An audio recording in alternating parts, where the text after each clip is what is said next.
Hi, I'm Michael with Houston Grass. Today we want to talk a little bit about pricing. That obviously comes up a lot when folks are looking for information about grass. Installation prices.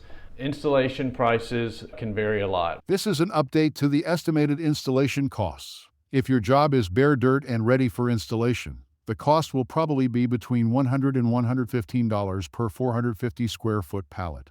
This is when the crew doesn't have to bring a rake or do any dirt work. They just show up with the grass and lay it. It's ready to be watered and we walk away. If there is prep work involved, we will need to send someone out to take a look at it.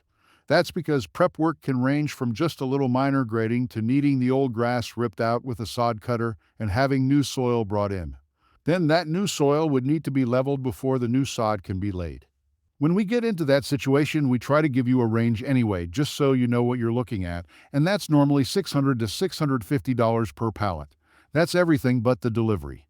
That's the grass, taking out the old grass, usually a little bit of dirt, leveling, and installing the new grass.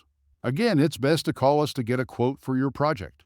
Anyway, I just wanted to touch on pricing a little bit. Thanks for watching.